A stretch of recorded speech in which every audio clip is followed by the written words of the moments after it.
Start करता हूँ आज के सेशन को। सबसे पहले अगर यहाँ पर मुझे ऐसा मैं नहीं समझता हूँ कि किसी को भी यहाँ पर ज्योतिष की बिल्कुल भी नॉलेज नहीं है। आई थिंक यहाँ पर जितने लोग भी उपस्थित हैं थोड़ी बहुत नॉलेज लेके बैठे हुए, बट स्टिल्स ऐसा मैं प्रॉमिस में सबको एक साथ लेके चलता हूँ और सबको बेसिक से स्टार्ट करते हुए 10 से 15 मिनट बेसिक सीखने का हम लोग प्रयास कर लेते हैं। जैसे कि आप ये स्क्रीन पर देख पा रहे हो, ये चौकोर आकार की जो भी आपके सामने शेप बना है, दिस इज कॉल्ड कुंडली। ठीक है, ये कुंडली होती है और कुंडली में ये जो यहाँ पर एक नंबर लिखा है दिस इज फर्स्ट हाउस। कुंडली में 1 से लेकर 12 हाउसेस होते हैं, दिस इज फर्स्ट हाउस। यहाँ पर नंबर लिखा है 5। आप इसको कैसे डिकोड करोगे? ये कुंडली के पहले घर के अंदर 5 नंबर की राशि पड़ी हुई है। क्लियर हो गया? 5 नंबर मतलब सूर्य। कुंडली के पहले घर के अंदर सूर्य की क्वालिटी पड़ी हुई है। पहला घर आपकी बॉडी, आपकी पर्सनैलिटी को बताता है, आपकी आयु को बताता है, आपके जीवन में होने वाले समस्त सुखों और दुखों का कारण कुंडली का पहला घर होता है। आते हैं सेकंड हाउस, यहाँ पर लिखा है सेकंड। क्लियर? मतलब कुंडली का दूसरा घर ये होता है और यहाँ पर 6 नंबर की राशि पड़ी हुई है। 6 नंबर राशि सर्विसेज को बताती है, 6 नंबर राशि आपके डिस्प्यूट को बताती है, 6 नंबर राशि आपकी कम्युनिकेशन स्किल्स को बताती है, क्योंकि 6 नंबर के ऊपर मरकरी का अधिकार है। क्लियर हो गया ये पॉइंट? दूसरी पॉइंट ये देखिएगा, सेकंड हाउस के अंदर वेल्थ आ जाता है, सेकंड हाउस के अंदर आपकी फैमिली आ जाती है, सेकंड हाउस के अंदर स्टोन जो प्रीसियस स्टोन्स होते हैं वो आते हैं। क्लियर हो गया? आते हैं थर्ड हाउस के ऊपर। कुंडली का थर्ड हाउस एफर्ट्स को बताता है और यहाँ पर 7 नंबर की राशि है। आपके एफर्ट्स देखिए, इसको कैसे आप डिकोड करोगे? कुंडली का सेकंड हाउस वेल्थ है, यहाँ पर मरकरी का इन्फ्लुएंस आ गया, आपकी वेल्थ के अंदर मरकरी और 6 नंबर राशि 6th हाउस का इन्फ्लुएंस आ गया। आपकी वेल्थ में मरकरी और 6ठे भाव का इन्वॉल्वमेंट रहने वाला है। ये इसका डिकोड करने का तरीका है। कुंडली का फर्स्ट हाउस आपकी पर्सनैलिटी है, फर्स्ट हाउस आप होते हो, आपकी हेल्थ होती है, उसके अंदर सिंह राशि सूर्य को रिप्रेजेंट करती है, सन का इन्फ्लुएंस आ गया। आपकी पर्सनैलिटी में सन का इन्फ्लुएंस है, कुंडली के फर्स्ट हाउस में वैल्यू सन पड़ा हुआ है। डिकोरेशंस किस तरीके से करना है इसको आपको समझिए।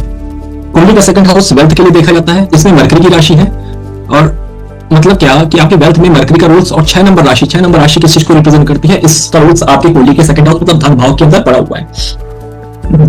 थर्ड हाउस में 7 नंबर लिखा हुआ है। स्क्रीन में विजुअल हो रही है? मैं हो रही है सर। मंजू मैम एक बार आप ना अपने नेट को थोड़ा सा देखिएगा, शायद आपके नेट में कुछ प्रॉब्लम है, बाकी मेरी तरफ से तो स्क्रीन विजुअल और सब। प्रियंका जी आपको दिखाई दे रहा है? यस मैम दिखाई दे रहा। मंजू एक बार आप फिर से चेक कर लीजिएगा, ठीक है? 2 नंबर राशि आपके भाई बंधु, आपके एफर्ट्स, शॉर्ट ट्रेवल्स को बताता है। क्लियर? 4 नंबर के अंदर स्कॉर्पियो साइन पड़ा हुआ है और 4 नंबर आपके मदर, आपके कंफर्ट्स, आपके होम एनवायरनमेंट, मेंटल हैप्पीनेस को 4 नंबर बताता है। Right everyone? 5 नंबर में आते हैं आपकी एजुकेशन, लव अफेयर्स को 5 नंबर बताता है, आपके एजुकेशन को भी बताता है। अभी मैंने बोला, आपको छोटा सा प्रेडिक्शन सिखा रहा हूं। अभी मैंने बोला सेकंड हाउस आपका वेल्थ है, 5 नंबर एजुकेशन। अगर 5th हाउस का लॉर्ड सेकंड हाउस में बैठ गया, ऐसा व्यक्ति, ऐसा जातक किसकी पढ़ाई करेगा? वेल्थ रिलेटेड एजुकेशंस, इकोनॉमिक्स की पढ़ाई, एमबीए की पढ़ाई। इस चीज को आप प्रोडक्शन में हेल्प कर सकते हैं। राइट? आते हैं यहां पर 6th हाउस, यह घर छठा है, यहां कैप्रिकॉर्न साइन पड़ा हुआ है। क्लियर? छठे घर में कैप्रिकॉर्न साइन। अब छठा घर किस चीज को रिप्रेजेंट करता है? 6th हाउस सर्विस को रिप्रेजेंट करता है, जहां पर हम कार्य करते हैं, day to day routine activities, हमारी डेली रूटीन एक्टिविटीज को छठा घर बताता है। रोग रिपु शत्रु को छठा घर बताता है। चोर अगर चोरी होती है, सर्वेंट्स होते हैं, सब छठे घर से आते हैं। क्लियर? आपके पार्टनर का डाइवोर्स कुंडली का छठा घर है। अब ये कैसे आप याद करने की जरूरत नहीं, समझने का प्रयास कीजिए। ऑलवेज रिमेंबर कि किसी भी घर से उससे पिछले वाला घर उस घर का हानि करता है। जैसे अगर मैं 11 की बात करूं, मतलब आपकी पर्सनैलिटी, आपकी बॉडी, आपकी हेल्थ, इसकी हानि कौन करेगा? ये वाला हाउस, पिछला हाउस। राइट? और उसकी स्ट्रेंथ देता है सेकंड हाउस। 7th हाउस आपकी मैरिज है, आपकी मैरिज की हानि कौन करेगा? उससे पिछला वाला घर। मैरिज को स्ट्रेंथ कौन सा देगा? अगला वाला घर। ये 2 पॉइंट आपको याद होने चाहिए। समझ रहे हैं आप? अब आगे बढ़ते हैं। 7th हाउस के ऊपर चर्चा करते हैं। 7वां घर किस चीज को रिप्रेजेंट करता है? 7वें घर में एक्वेरियस राशि, एक्वेरियस राशि डिजायर्स की होती है, बहुत ज्यादा ऑब्सेशंस, डिजायर्स 11th हाउस की राशि होती है। और 7वां घर मैरिज है, 7वां घर हमारा पार्टनर है। अगर 7वां घर शुभ है और यहाँ एक्वेरियस राशि पड़ी तो हम क्या कहेंगे? ये व्यक्ति अपने पार्टनर से बहुत ही ज्यादा क्लोज कनेक्शन में रहता है। क्लियर हो गया? ओके। अब देखिए, लगन आप ऑलवेज रिमेंबर, किसी भी हाउस से 7वां घर, किसी भी हाउस से 7वां घर उस हाउस की परछाई होती है। आपका पार्टनर आपको वैसा ही मिलेगा जैसे आपके कर्मा होंगे। फर्स्ट हाउस यूथ है ना आप, और यहां से कुंडली डिवाइड हो जाती है बराबर 2 पार्टों में। आपका पार्टनर आपकी परछाई है, आपके पूरे जन्म, इस जन्म के कर्मा आपके पार्टनर के अंदर नजर आ जाएंगे। अच्छा पार्टनर मिला, वेरी गुड। नहीं मिल रहा है तो उसको भी स्वीकार करो, हमारी परछाई है, हमारी से गलती हुई है। क्लियर हुआ ये पॉइंट? आगे बढ़ते हैं। 7th हाउस पार्टनरशिप का है और एक 7th हाउस जंक्शन है, ये बहुत बड़ा जंक्शन है। जंक्शन कैसे है इसको आप ध्यान दीजिएगा तो आपको समझ में आएगा। थोड़ा सा देखते हैं कैसे।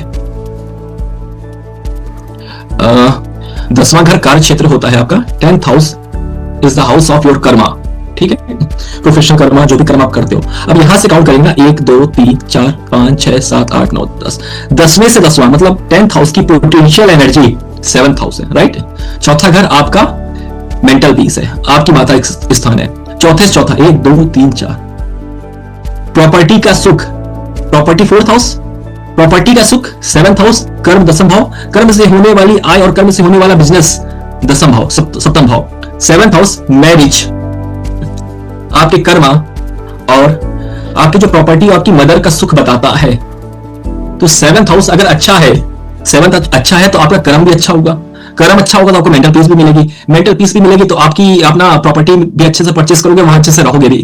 तो 7th house should be good होना चाहिए, ये हर तरीके से एनर्जी को गेन करता है और एज ए जंक्शन की तरह काम करता है।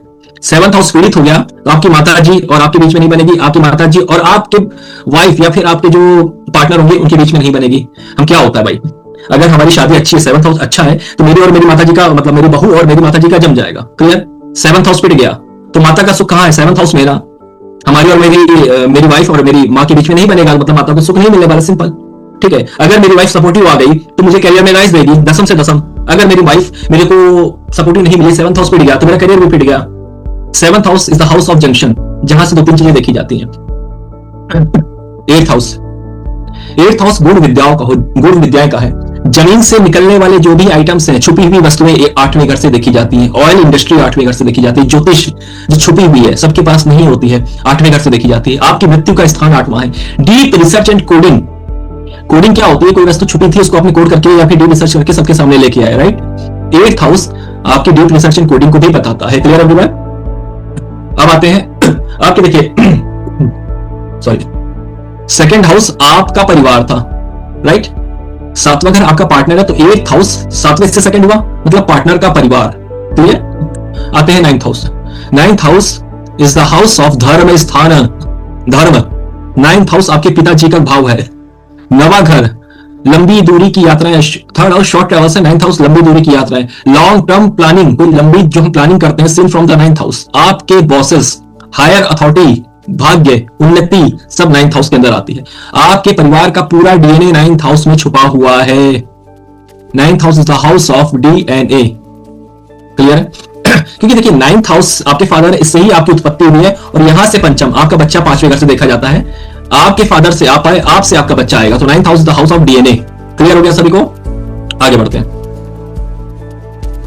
9th हाउस भाग्य, धन कमाने के लिए, लाइफ में ग्रोथ करने के लिए, कोई भी काम करने के लिए आपको भाग्य का सपोर्ट होना बहुत ज्यादा जरूरी पड़ जाता है। 10th हाउस 10वां घर कार्य क्षेत्र है।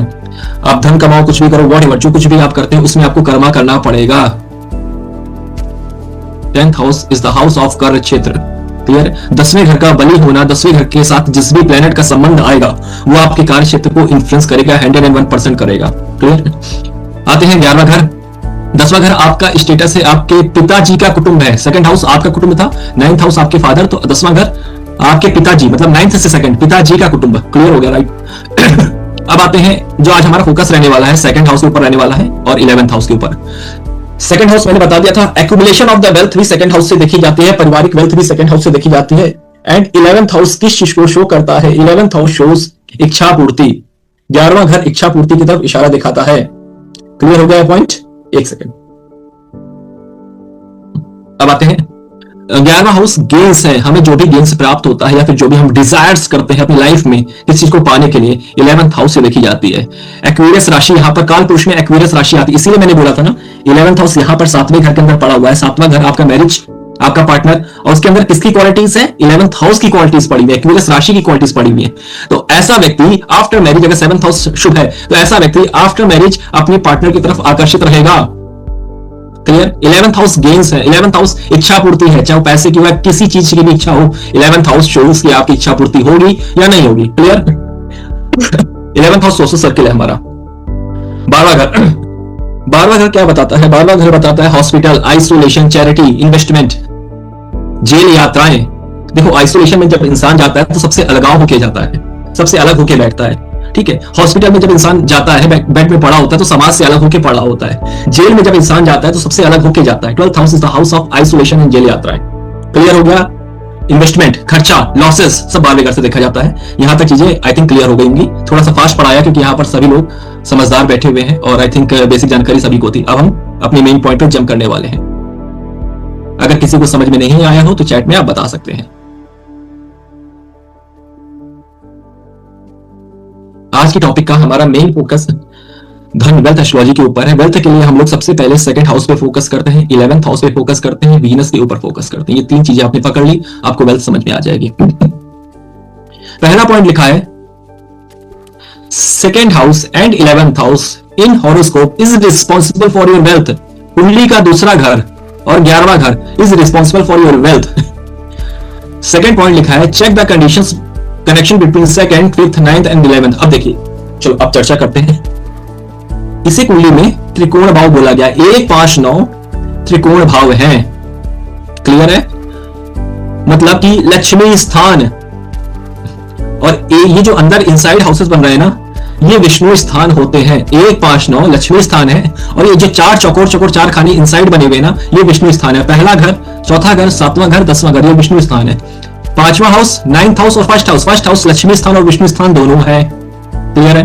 धन भाव सेकंड भाव है और 11th हाउस गेन्स है। तो मैंने क्या समझा, लक्ष्मी स्थान से भी हमको पैसा आ सकता है ना, नाम ही लक्ष्मी स्थान है तो डेफिनेटली लक्ष्मी स्थान से हमको पैसा आ सकता है। आप पहला पॉइंट नोट करिए, अगर आपकी पत्रिका के अंदर सेकंड भाव, 11th भाव या फिर पंचम, नवम, दूसरा, 11वां, फिर सुनिए, पंचम, नवम, दूसरा, 11वां, इनके बीच में किसी प्रकार भी कोई संबंध बनता है। संबंध कैसे बनेगा कि नवम का स्वामी दूसरे में बैठ जाए, नवम का स्वामी 11वें में बैठ जाए, 11वें का स्वामी दूसरे में बैठ जाए, दूसरे का स्वामी 11वें में बैठ जाए, पंचमेश सेकंड भाव में बैठ जाए, पंचमेश 11th में बैठ जाए, पंचमेश नवम में बैठ जाए, तो इससे कहते हैं संबंध बन जाना। किसी प्रकार भी संबंध बने, या तो 11th हाउस और सेकंड हाउस के लॉर्ड आपस में एक साथ कनेक्शन में आ जाए।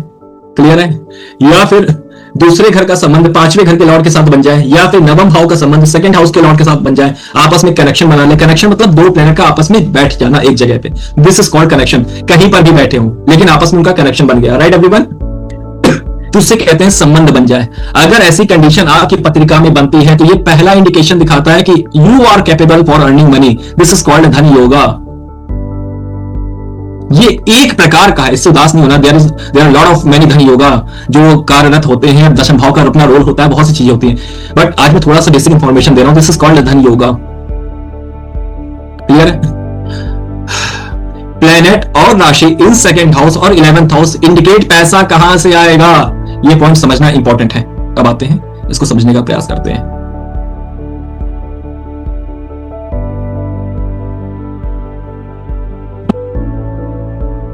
कुंडली के सेकंड भाव पे 6 नंबर की राशि पड़ी हुई है और कुंडली की यहां पर 11th हाउस में 3 नंबर की राशि पड़ी हुई है। सेकंड भाव अर्निंग, धन, फाइनेंसेस, 11th हाउस गेन्स। अगर मैं बोलूं ये जातक मरकरी से जुड़ के काम करे तो इसको पैसा आएगा या नहीं आएगा? 3 नंबर और 6 नंबर मिथुन राशि और कन्या राशि बुध ग्रह द्वारा होल्ड होती है। यस एवरीवन, क्लियर हुआ तो थम्स अप दिखा दीजिए। अगर मैं बोलूं ये जातक मरकरी से जुड़ के काम करेगा, मरकरी जिस भी चीज को रिप्रेजेंट करता है वो काम करेगा, कम्युनिकेशंस, राइट, तो इस व्यक्ति को पैसा आएगा। मरकरी से कारक ऑफ बिजनेस, राइट एवरीवन? आते दूसरा पॉइंट, सेकंड भाव वेल्थ है, यहां पर 6 नंबर की राशि है और 6 नंबर की राशि कुंडली के छठे भाव पे आती है ना, कालपुरुष के अंदर 6 नंबर की राशि क्या शो करती है? सर्विस। सिंह लगन वाले लोगों को धन कमाने के लिए सर्विस देनी पड़ेगी, सर्विस का काम करना पड़ेगा। मेरा भी सिंह लगन है, आई एम डूइंग सर्विस, ज्योतिष की सर्विस दे रहा हूं, ज्योतिष की चीजें आप तक पहुंचा रहा हूं। Clear everyone? बात समझ में आई? सेकंड भाव के अंदर जो भी राशि आई है धन वहां से उस राशि के कारकत्व से आएगा। 6th हाउस सेकंड भाव रिप्रेजेंट धन, वहां पर 6 नंबर की राशि पड़ी है। ये व्यक्ति सर्विस में जाके या सर्विस देके मनी अर्जित करेगा। ओके, चलो। वैसे ही 11th हाउस में 3 नंबर की राशि आई है। 3 नंबर की राशि 11वां घर, 11वां घर होता है आपके डिजायर, सोशल सर्किल, और 3 नंबर की राशि कम्युनिकेशंस। सोशल सर्किल के अंदर कम्युनिकेशन का काम करके सक्सेस मिलेगी या फिर सोशल मीडिया के अंदर काम करके सक्सेस मिलेगी। 3 नंबर काल पुरुष के 3rd हाउस में आता है। 3 नंबर मतलब मीडिया, इंटरनेट मीडिया, थोड़ा सा समटाइम्स ऑफ इंटरनेट का यूज करके इस व्यक्ति की लाइफ में इसको गेन्स प्राप्त होगा। Simple, clear? ये 3-4 पॉइंट, आगे बढ़ते हैं। चलो,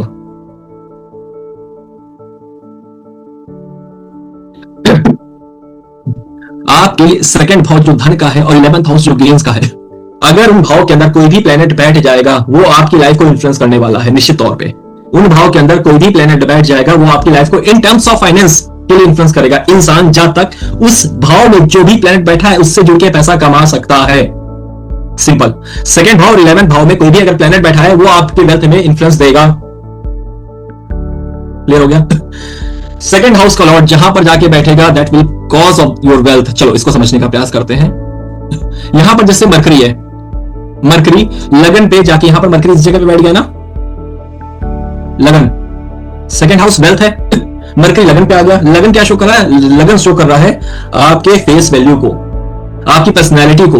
तो मैं क्या कहूंगा भैया, अगर आपको जीवन में अच्छा पैसा कमाना है, ऐसे व्यक्ति को सर्विस अपनी फेस वैल्यू को सामने रख कर, अपनी फेस वैल्यू को सामने रख के 1-to-1 इंटरेक्शन के द्वारा, या तो जिम का काम कर लो, फर्स्ट हाउस बॉडी है ना, तो बॉडी बिल्डिंग का काम, या तो मीडिया लाइन में चले जाओ, फर्स्ट हाउस फेस मीडिया दिखाता है, या तो कहीं सर्विस करते हो तो वहां पे जहां पर आपकी पर्सनैलिटी, आपका फेस रोल प्ले करेगा वहीं से आपको वेल्थ आएगी। सेकंड हाउस का लॉर्ड जहां पर जाके बैठेगा उस हाउस से वेल्थ आएगी। सेकंड हाउस का लॉर्ड 7th में आके बैठ गया, वेल्थ आफ्टर मैरिज।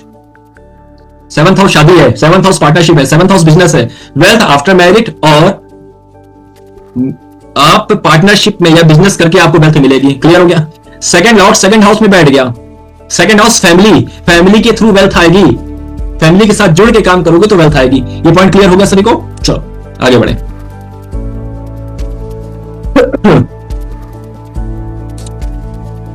हाँ चलो, this is most important point. See the position of Venus and second house from the Venus. Venus क्या है? Venus is responsible for wealth. कुंडली के काल पुरुष के अंदर सेकंड हाउस और 7th हाउस में वीनस की राशियां आती हैं। Venus is responsible for your wealth, right? आपकी पत्रिका में जहां पर भी वीनस बैठा हुआ लगा के देख लीजिए, काम करते दिख जाएगा। यहां पर सभी लोग की उम्र काफी अच्छी हो रखी है तो वो आप बहुत आसानी से देख पाएंगे। आपकी पत्रिका में जहां पर भी वीनस बैठा हुआ, for example Venus is sitting here, clear है? सेकंड हाउस वेल्थ को बताता है ना, और वीनस इज नेचुरल कारक ऑफ वेल्थ। वीनस से सेकंड हाउस में, वीनस से सेकंड हाउस में जो भी प्लेनेट बैठा हुआ है, फॉर एग्जांपल यहां सन और मरकरी बैठा हुआ है, क्लियर? वीनस से सेकंड हाउस में सन मरकरी, इस जातक की अर्निंग में सन और मरकरी का रोल आएगा ही आएगा। अगर कोई प्लेनेट नहीं बैठा हुआ है तो वहां कोई राशि होगी ना, उस राशि का रोल, उस राशि से संबंधित प्लेनेट का रोल उस जातक की लाइफ में जरूर आएगा। या आप अपने कार्य क्षेत्र को लगा के देख लीजिए, कुछ भी कर लीजिए। लता मंगेशकर के सेकंड हाउस में वीनस से मरकरी, मरकरी से कारक ऑफ स्पीच, वाणी। सूर्य, उनको गवर्नमेंट से, भाई अब इतने फेमस लोग हैं तो गवर्नमेंट की थोड़ी इजीली अर्निंग हो जाती है, ठीक है? उनको अवार्ड मिल गया तो गवर्नमेंट का पैसा आ गया ना उनके पास। क्लियर है everyone?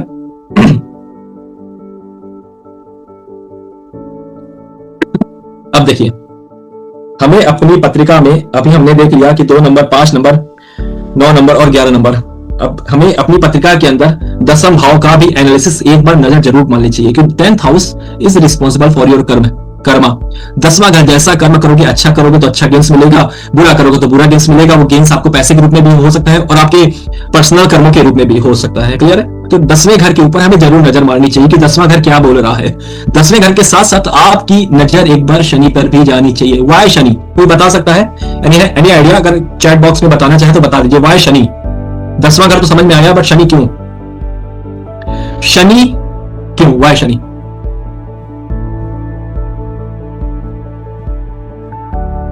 Exactly, right, everyone, very nice.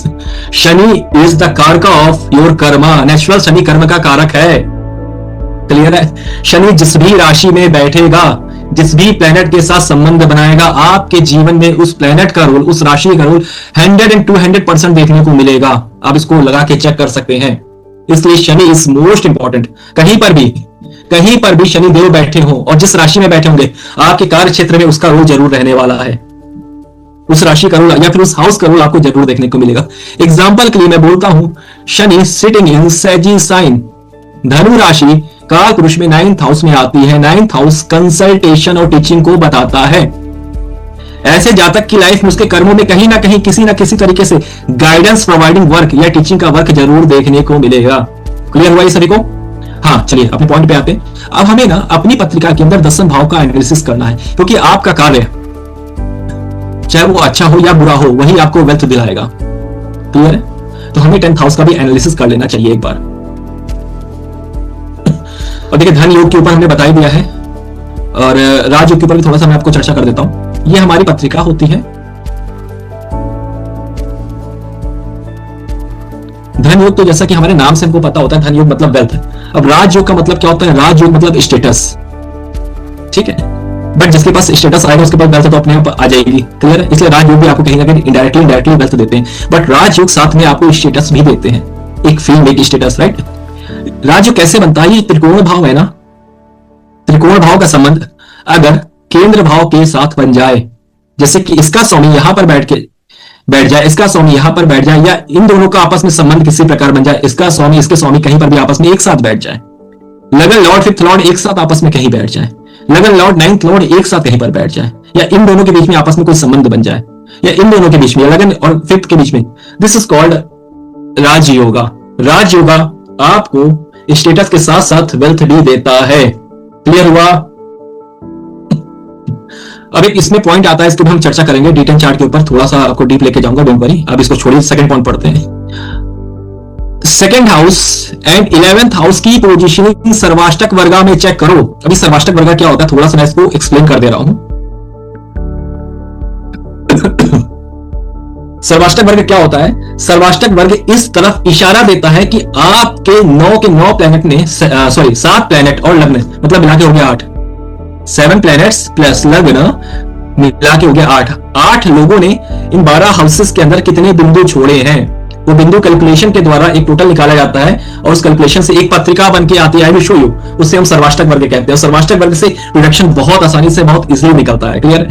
अब हम देखिए सर्वाष्टक वर्ग हम चेक करते हैं किस टाइप का होता है, उसके बाद हम आएंगे। ये जो आप देख पा रहे हो, ऐसे भी आपके भी चार्ट में कोई भी सॉफ्टवेयर आप यूज करते हो, चाहे जगन्नाथ हो रहा यूज करते हो, या फिर आप एस्ट्रोसेज यूज करते हो, या फिर एनी सॉफ्टवेयर, वहां पर आपको सर्वाष्टक वर्ग देखने को मिल जाएगा। अब सर्वाष्टक वर्ग होता क्या है इसके ऊपर हम चर्चा करते हैं। 7 प्लैनेट और लग्न 8 लोग मिलके हर एक भाव में कुछ ना कुछ बिंदु देते हैं, उन बिंदुओं का कैलकुलेशन ही सर्वाष्टक वर्ग आता है, क्लियर है। अभी आप बेसिक के लिए इतना समझ लीजिए, सिंपल सा बेसिक के लिए, बहुत बेसिक है ये पहला पॉइंट है। अगर आपके सर्वाष्टक वर्ग में सेकंड हाउस और 11th हाउस में मोर देन 28 बिंदु पड़े हुए हैं तो एक ठीक ठाक एवरेज प्लस वाली कंडीशन है यहां पर। अगर आपके सेकंड हाउस और 11th हाउस में मोर देन 28 बिंदु है तो एवरेज प्लस वाली कंडीशन से हम कह सकते हैं कि फाइनेंस और गेन्स ठीक ठाक होगा। बट एक कंडीशन में ये आती है, दसम भाव आपका कर्म है। अगर आपके 11th हाउस में दसम भाव के तुलना में ज्यादा बिंदु हैं, सुनिएगा, आपके 11th हाउस में दसम भाव की तुलना में ज्यादा बिंदु हैं, तो note it down, this is wonderful condition. ये क्या बोलता है कि आपका कर्म से ज्यादा आपको गेन्स होगा। क्या बोला मैंने? दसम भाव से ज्यादा बिंदु अगर 11th हाउस में पड़े हुए हैं, इट इंडिकेट आपके कर्मों से ज्यादा आपको फायदा और गेन्स होने वाला है। क्लियर हुआ ये पॉइंट? अगर चलो एक और पॉइंट समझाता हूं आपको। अब सर्वाष्टक वर्ग ले लिया, थोड़ा सा बता ही दे क्योंकि फ्लो में चीजें निकलती हैं। आते हैं थर्ड हाउस।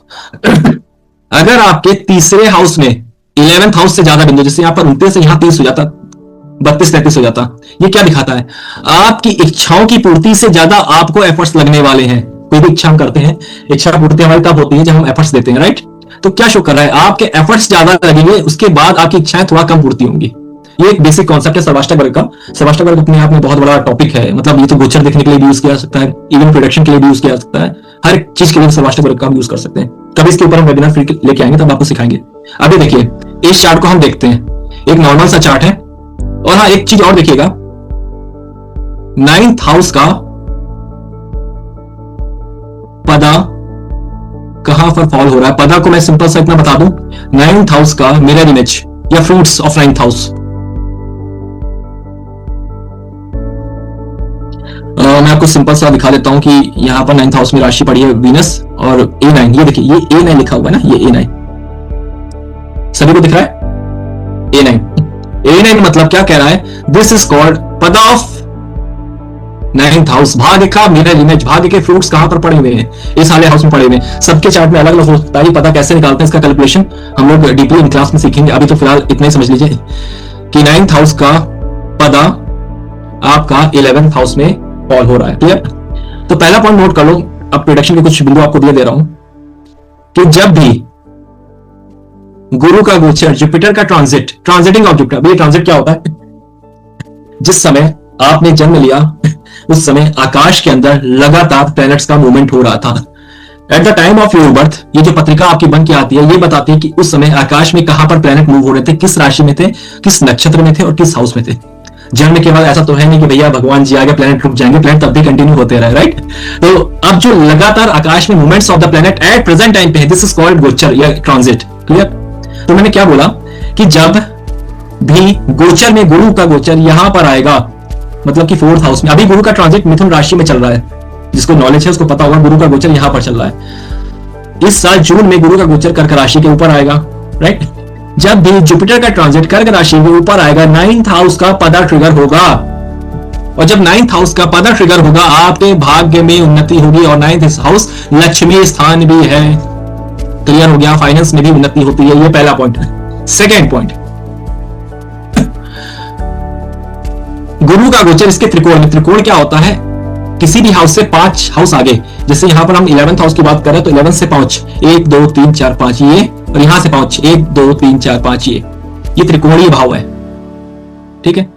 गुरु का गोचर इसके त्रिकोण में जाएगा तो भी आपको फाइनेंस का गेन कराएगा और भाग्य की उन्नति करेगा। क्लियर है। और एक सूत्र लिख लीजिए। सूत्र ये कहता है, हर हर महादेव, हर हर महादेव। आपका 2nd हाउस का लॉर्ड, ये चंद्रकला नाड़ी, देव किरण नाड़ी का सूत्र है, और 11th हाउस का लॉर्ड आपके नौमांश पत्रिका D9 जिसे चार्ट कहते हैं में जिस भी राशि के अंदर बैठा हुआ है, गुरु का गोचर आपके लगन चार्ट में उस राशि के ऊपर जाएगा तो आपको धन की प्राप्ति होगी। ये केवल बेसिक से सूत्र हमने बता दिए। क्लियर। अब हम ये डिटेल्स में क्लास में चेक कर लेंगे क्योंकि यहां पर इतना टाइम हमारे पास नहीं है। एक पॉइंट और निकलिए, ये बीबी लिखा हुआ है, दिस इज कॉल्ड भृगु बिंदु, भाग्य पॉइंट, डेस्टिनी बिंदु। जुपिटर का ट्रांजिट ओवर द भृगु बिंदु, गुरु का गोचर भृगु बिंदु, भाग्य बिंदु, डेस्टिनी पॉइंट के ऊपर जाएगा तो आपके भाग्य की उन्नति होगी और आपको ग्रोथ और फाइनेंस मिलने वाला है। क्लियर हो गया ये पॉइंट। अभी देखिए इस चार्ट का हम बेसिक एनालिसिस करते हैं, जो अभी तक हमने सीखा है वो क्या बोलता है। चलो डिस्कशन करते हैं। हमने देखा कि 2nd हाउस का लॉर्ड कहां पर जाके बैठ गया, वीनस 4th हाउस में। क्लियर। 11th हाउस का लॉर्ड 11th में बैठा हुआ है, हमें समझ में आ गया। मैं कहूंगा कि ये व्यक्ति 4th हाउस हमारा होम है, वर्क फ्रॉम होम करके पैसा कमाएगा। चौथा घर, चौथा हाउस हमारा घर होता है ना। 2nd हाउस फाइनेंसेस है, 2nd house finance, 4th house property. ये व्यक्ति रेंटल इनकम अर्जित करेगा, घर से अर्निंग होना। क्लियर हुआ ये पॉइंट, ये पहला पॉइंट क्लियर हुआ, यस और नो? आप सभी से प्लीज बता दीजिए। 4th हाउस होम होता है, 2nd हाउस वेल्थ होता है, 2nd हाउस वेल्थ होता है। क्लियर है। हम क्या बोलेंगे, एक सेकेंड,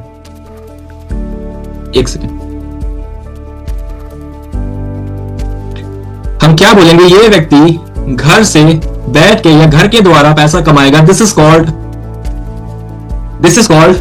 वेल्थ फ्रॉम होम, मतलब रेंटल इनकम।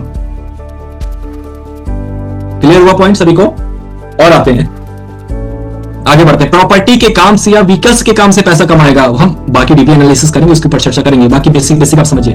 4th हाउस क्या होता है, प्रॉपर्टी, व्हीकल्स। वीनस जैसा कार, वीनस जैसा प्लैनेट व्हीकल्स को भी दिखाता है।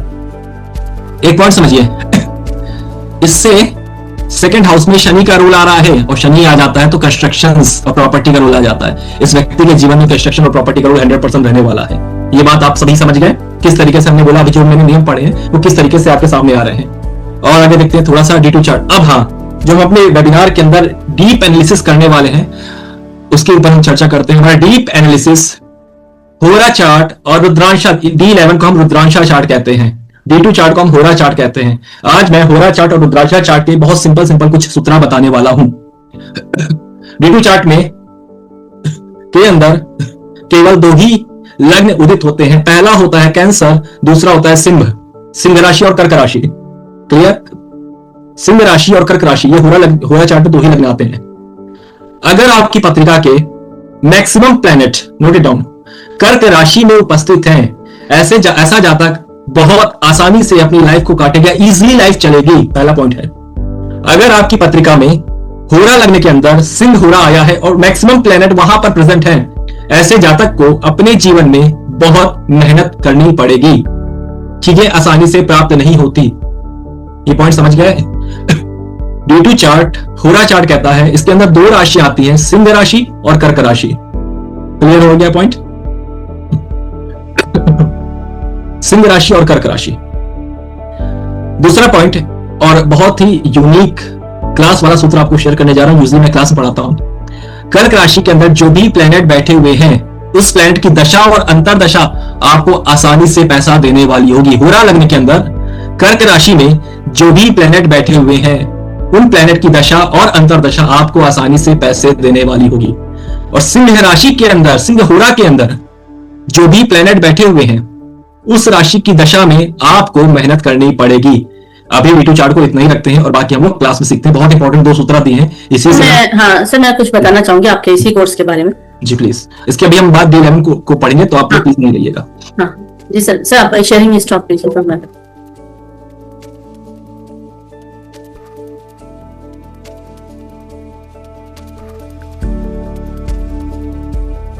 सर आपका पूरा कोर्स का कंटेंट्स दिखा दें? जी श्योर प्लीज। हाँ दिखा दें हर महादेव। सर। दिख रहा है? हाँ जी जी सर। ये सर की ना वेल्थ एस्ट्रोलॉजी का कोर्स आ रहा है, फाइनेंस, प्रॉपर्टी एंड रेमेडीज के ऊपर, और ये 2 दिन का ही कोर्स है। अब इसका कंटेंट्स पहले हम देख लेते हैं, फिर बाद में आपको बताती हूँ। सर कंटेंट्स आप करिए, मैं बताऊं? मैं बता देता हूँ। मैं जी देखिए कोर्स कंटेंट के हम लोग ना अंदर जानेंगे कि धन योग, एक सेकेंड, धन योग और राजयोग किस प्रकार बनते हैं। अभी तो आपको बेसिक चीजें बता दी हैं। हमारी कुंडली में स्पेशल धन योग भी बनते हैं, स्पेशल राजयोग भी बनते हैं, उसके ऊपर हम चर्चा करेंगे। सेकंड में special yoga of wealth astrology. Wealth को पाने के लिए धन योग और राजयोग होना जरूरी नहीं है, कुछ ऐसे कॉम्बिनेशन होते हैं अगर वो आपके चार्ट में बन रहे हैं तो आप वेल्थ को अचीव कर सकते हो। आगे ma'am please. Analysis, deep analysis of Indu लग्न। इंदु लग्न is wonderful concept behind wealth ज्योतिष। इंदु लग्न वेल्थ ज्योतिष का एक बहुत ही सुंदर कॉन्सेप्ट है। भृगु बिंदु और अष्टक वर्गा के ऊपर हम डिटेल्स में एक्सप्लेनेशन क्लास के अंदर पढ़ने वाले हैं। D1 chart, D2 chart, D10 chart और D11 चार्ट, स्पेशली इन वर्गा चार्ट के ऊपर वेल्थ कहां से आ सकती है D1 चार्ट के साथ साथ उसका मिरर इमेज D2, D11 और मैपिंग करना। D11 को D1 में कैसे मैप करें, D2 को D1 में कैसे मैप करें, मैपिंग करना हम सीखने वाले हैं जी। हाँ जी, विंशोत्तरी दशा D2 चार्ट की से हम कैसे अपनी विंशोत्तरी दशा को एनालिसिस। विंशोत्तरी दशा क्या होती है? कोई भी प्लेनेट अपने एक पर्टिकुलर टाइम पे अपने सबसे ज्यादा असर दिखाता है, तो ये विंशोत्तरी दशा का पार्ट होता है। D2 चार्ट की से हम ये पता लगा पाएंगे विंशोत्तरी दशा किस तरीके से काम करती है। और मेरा इसमें पॉइंट है नहीं शायद, बट मुझे याद आ गया तो मैं आपको शेयर कर देना चाहता हूँ। CAT technique, this is a technique of Rahul Kaushik sir, Vedang Jyotish के राहुल कौशिक जी हैं। Karma alignment technique. Karma alignment technique बोलती है कि आपकी कुंडली में किस कर्मों को आप अलाइन करके अपनी वेल्थ को और अपने करियर को आगे लेके जा सकते हो। मैं CAT technique only for the wealth पढ़ाऊंगा अभी फिलहाल, और किसी बेसिस के लिए नहीं पढ़ाऊंगा कि लाइफ मैनेजमेंट, मैरिज मैनेजमेंट वो अलग टॉपिक है। मैं CAT technique only for the wealth पढ़ाऊंगा आप सभी के लिए। हाँ बताइए मैम। जी सर। इसके आगे है क्या? मेरे ख्याल से तो नहीं, आप चेक कर लो। हाँ नहीं है जी सर। एक मिनट, एक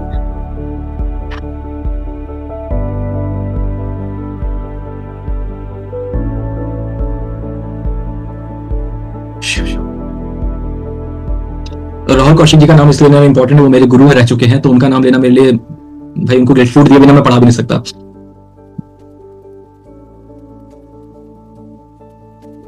एक मिनट सर, आपको स्क्रीन दिख रही है क्या? नहीं, नो नो स्क्रीन।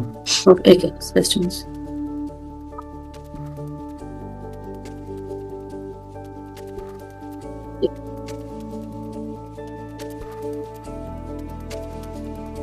सर अभी दिख रही? हाँ जी श्योर। ये जो वेल्थ एस्ट्रोलॉजी की सर की क्लास है वो 2 दिन की क्लास है, और 11 जनवरी को शाम को 5 बजे उनकी क्लास है सर की, और सैटरडे संडे है ये क्लास, और इसका अमाउंट 999 रखा हुआ है सर। बहुत ही कम अमाउंट रखा है ताकि आप इस नॉलेज को गेन करें, समझें, और आपके जीवन में वो चीजों को लेके आए जो आपके जीवन में नहीं है, उसके उपाय कीजिए, उसकी रेमेडीज कीजिए, अपने जीवन में तो बहुत और भी सुंदर बनाइए। ठीक है, आप इसका स्क्रीनशॉट ले लीजिए, और अमाउंट अगर जीपे, गूगल पे, फोन पे करना है तो 9152937303 पे कीजिए, और इसका स्क्रीनशॉट 9152921307 पे इसका स्क्रीनशॉट आप भेज सकते हैं अगर कुछ भी। और ये जो रिकॉर्डेड है ये 1 साल के लिए आपके पास में रिकॉर्ड रहेगा आपके पास में, और प्लस आपको इसका लाइव हो रहेगा, और साथ में आपको जूमिंग मिलेगा और ऐप पे मिलेगा, जो भी रिकॉर्डिंग वो आपको ऐप पे मिलेगा 1 साल में। आपको सर्टिफिकेट भी मिलेगा, वो भी व्हाट्सएप सर्टिफिकेट मिलेगा। और अगर आपको सॉरी सर, ठीक है जी सर। चलिए अभी हमारा अगर किसी को ना बैंक डिटेल्स चाहिए तो मुझे पर्सनली कॉल कर लीजिए, तो मैं आपको बैंक डिटेल्स दे दूंगी। अभी हमारा D11 चार्ट रहेगा था, तो इसके विषय में आपको 2-3 पॉइंट जाते जाते बहुत आसानी से बता देता हूँ और ये आपको D11 के हर जगह काम आएगा। अगर आप वैदिक ज्योतिष करते हैं, वैदिक ज्योतिष में इंटरेस्ट रखते हैं, किसी भी डिविजनल चार्ट का लगन मोस्ट इंपॉर्टेंट होता है। जैसे कि D1 चार्ट का लगन आप खुद हो, ठीक है, उसी प्रकार डिविजनल चार्ट की अगर मैं बात करता हूं तो किसी भी डिविजनल चार्ट का लगन लग्नेश is play the key role of your life for a particular thing. उस पर्टिकुलर चीज के लिए लगन लग्नेश सबसे ज्यादा इंपॉर्टेंट रोल प्ले करते हैं। जैसे कि यहां पर स्कॉर्पियो लगन उदित हुआ है, मार्स और फर्स्ट हाउस में बैठे प्लैनेट विल प्ले की रोल फॉर D11 चार्ट। ये हर एक डिविजनल चार्ट के लिए बहुत ही सिंपल सा रूल है।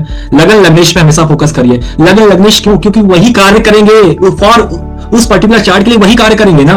अगर D11 की बात करो, D11 क्या है? रुद्रांशा चार्ट, इसमें जो कार्य करता है वो आपका लगन लग्नेश है ना, होगा वही जो D11 के लगन लग्नेश डिसाइड करेगा। सिंपल सी बात है। तो किसी भी डिविजनल चार्ट का D9 की बात करते हो तो D9 का लगन लग्नेश, D4 की बात करते हो D4 का लगन लग्नेश, ये पहला पॉइंट। और भी बहुत सी चीजें देखी जाती है, लेकिन डिविजनल चार्ट को एनालिसिस करते समय पहला फोकस आपका यही जाना चाहिए। क्लियर?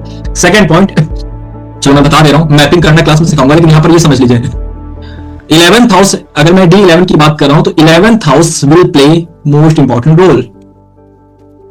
क्लियर है? D11 का फर्स्ट हाउस और 11th house, it means Mars and Mercury will be the key planet for D11 chart. इनका आपको एनालिसिस करना पड़ेगा। इनकी पोजीशनिंग देखिए कि D11 चार्ट में कहां पर ये पोजीशन है। D1 चार्ट का 11th लॉर्ड कहां पर जाके बैठा हुआ है, थोड़ा सा और हिंट दे रहा हूं। D1 चार्ट का 11th लॉर्ड D11 में कहां पर बैठा हुआ है, वही बता देगी भाई फाइनेंस की स्थितियां कैसी और कब किस तरीके से रहने वाली है। This is all from my side. अगर किसी का कोई क्वेश्चन है तो डेफिनेटली आप मुझसे पूछ सकते हैं। मैं आपके हर एक प्रश्न का उत्तर देने के लिए आपके सामने हूं। धन्यवाद राघवेंद्र सर, जय श्री महाकाल सभी को। अगर कोई दिक्कत, कोई क्वेश्चन है तो डेफिनेटली अपना हैंड रेज करिए और अपना क्वेश्चन पूछ लीजिए। सुरेश सर जी, सुरेश सर नमस्कार, बताइए। नमस्कार सर। सर मैं तो करूँगी इतना लंबा कोर्स ये आप 2 दिन में क्या हो जाएगा जी? मैं आपको, मेरी आदत पता है, अगर 2 दिन में 4-4 घंटे पढ़ाता हूँ। आप तो मेरे साथ जुड़े हो सर, आपको तो सब पता है। ठीक है, अगर मैं और जितना मैं कोर्स देता हूँ उससे ज्यादा ही पढ़ा के जाता हूँ। ये तो आप मेरे साथ बैच भी कर रहे हो, ये तो मुझे पता था, जब भी करो तो अगर 3 घंटे 4 घंटे चले तो भी मेरे लिए मैटर नहीं करता, क्योंकि मेरा टारगेट है आपको सिखाना। मेरा टारगेट का पैसा होता तो मैं जो मार्केट में इसकी कॉस्ट चलती 5,000-6,000 वो मैं लेता। ठीक है, तो मेरा टारगेट है सिखाना। 2 दिन में जितना भी हो पाएगा सबको सिखा के दूंगा, जो लिखा है वो आपको बता के दूंगा। That's it. Okay sir, I will attend the course. Okay okay, धन्यवाद सर। नमस्ते रौनक भैया। नमस्ते कांताबेन, कैसी हो आप? बिल्कुल ठीक। अच्छा रौनक जी, जैसे आपने बोला कि ना वो वर्क फ्रॉम होम करेगा, जैसे अगर वीनस, जैसे कन्या लग्न की कुंडली हो और सेकंड घर में सारे प्लैनेट्स बैठे हैं, वहां पे सन भी बैठा है, राहु भी बैठा है, मार्स भी बैठा है, मर्क्यूरी भी बैठा है, बट उसका जो ऑनर है, जो लॉर्ड है, वो 4th हाउस में बैठ गया, मतलब सजी में, तो सर वो वर्क फ्रॉम होम तो अभी नहीं कर रहा है। मैंने चीज आपको नहीं बताई, अपने पॉइंट छेड़ दिया, तो सुन लीजिए कि जब भी हमारी कुंडली में कोई एक हाउस बल्कि एक्टिवेट हो जाता है, मतलब मोर देन 3 प्लैनेट वहां पर ट्रिगर करते हैं। I can say like this is अ बल्कि हाउसेस, और बल्कि हाउस आपके रोल, आपकी लाइफ में 100% रोल प्ले करेगा in terms of finance, in terms of anything, वो रोल प्ले करेगा। ये सब क्लास में मैं बताने वाला था, कुछ खुलवा रहे हो कांताबेन बातें हम लोग की। नहीं, और सर मेरे को सीखना है, बट सर आप लंबी लंबी क्लास मत लो, मतलब 3 घंटे की मत लो। आप इस कोर्स को 4 दिन ले जाओ, 4 दिन ले जाओ, बट मैं मतलब चलो कोई प्रॉब्लम नहीं, देख लेंगे। वैसे मैं कोशिश करूंगा कि मैं अपने टॉपिक को अच्छे से कवर करा सकूं, कोई जल्दबाजी नहीं है। और यहाँ पर मैं अगर 2 दिन का प्रॉमिस करता हूँ, 3 दिन 4 दिन भी करा दे, चली जाती है क्लासेस। ठीक है सर। हाँ सीमा में बताइए। जय श्री राधे सर। जय श्री माता, बताइए कुछ पूछना है? D11 चार्ट कौन सा है? मैंने एस्ट्रोसेज के नाम में एस्ट्रोसेज में नहीं मिलेगा। मैं आपको बता दूंगा किस ज्योतिष ऐप के अंदर, मोबाइल ऐप के अंदर आपको मिल जाएगा। ये एस्ट्रोसेज के अंदर अवेलेबल नहीं है। वैसे अगर जगन्नाथ हो रहा है जो फ्री सॉफ्टवेयर है उसमें आप देख सकते हो, अदरवाइज और भी मोबाइल ऐप है वहां पर ये D11 चार्ट अवेलेबल है, तो वहां मैं आपको बता दूंगा। और सर ये बेसिक मतलब वैदिक एस्ट्रोलॉजी के ऊपर बेस्ड है ना सारा जो ये वैदिक के ऊपर बेस्ड है। इसमें थोड़े से वैदिक के एडवांस सूत्रास हैं जो जेमिनी के हैं और नाड़ी के हैं, वो मैं आपको क्लास के अंदर पढ़ाऊंगा। Okay sir, thank you sir. और नाड़ी वो भृगुनंदी नाड़ी नहीं है, दिस इज एक्चुअल नाड़ी जो साउथ इंडिया में चलती है, उसके ऊपर हम बात करेंगे। ठीक है sir, thank you. Most welcome.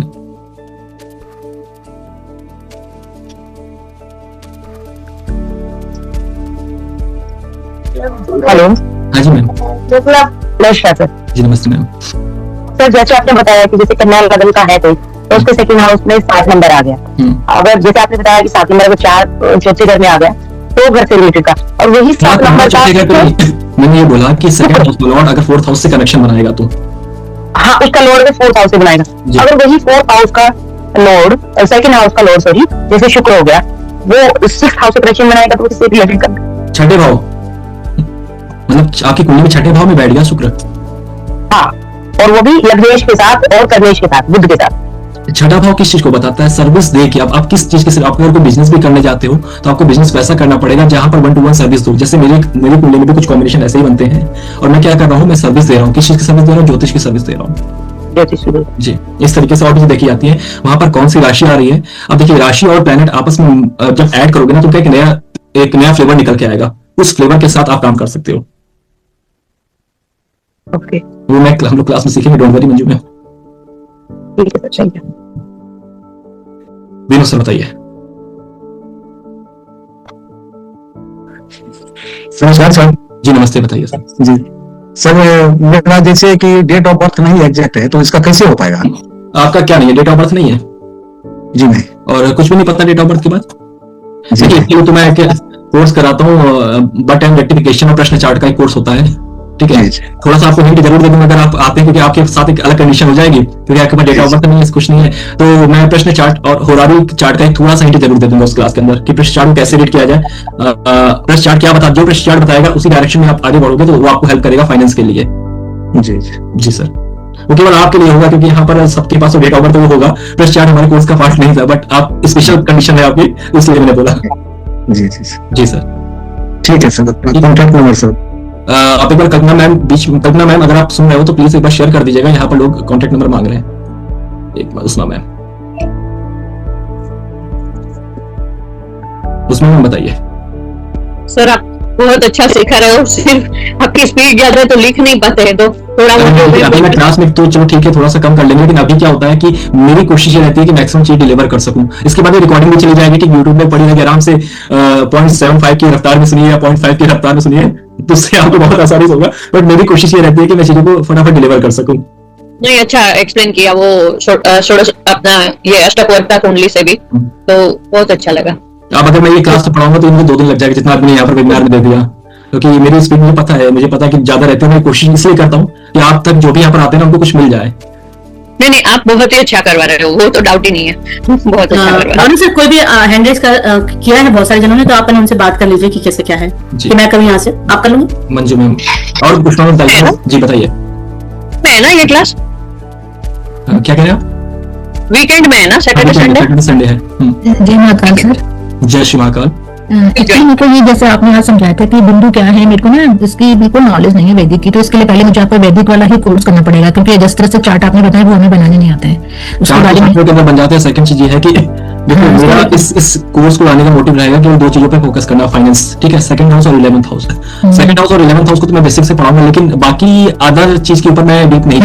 वही तो इसके लिए पहले का वैदिक का आना बहुत जरूरी है, थोड़ी बहुत नॉलेज होनी चाहिए, जो नहीं है मुझे बिल्कुल भी नहीं है। जैसा समझ लो कि नर्सरी क्लास में एडमिशन लिया है वैदिक का, समझो नर्सरी क्लास, तो कुछ नॉलेज नहीं है यहाँ, तो ऐसे है बेसिक कोर्सेज पे लेके आएंगे। हाँ, वो फिर मैं पहले वो आपका ज्वाइन करूंगी, जो आपने पहले एक बार लिया करवाया था। तो उस वक्त मेरा कोई और कोर्स चला था, तो मैं आपकी क्लास ज्वाइन नहीं कर पाई, तो इसलिए मुझे आज की क्लास भी बहुत अच्छी लगी आपकी। तो मैं नेक्स्ट पहले मुझे अब बेसिक सीखना है। ओके मैम, फिर मैं आपकी क्लास ज्वाइन करूंगी। थैंक यू सर, अच्छा सिखाया आपने, थैंक यू। जय श्री महाकाल सर। जय श्री महाकाल सर प्रणाम सर। एक तो आपने इतना वेबिनार में दे दिया, शायद एक ही सेगमेंट में मैं सभी से ये कहना चाहूंगा कि अगर वैदिक की नॉलेज अगर आपको नहीं है, लेकिन सर अगर क्लास लेते हैं तो आपको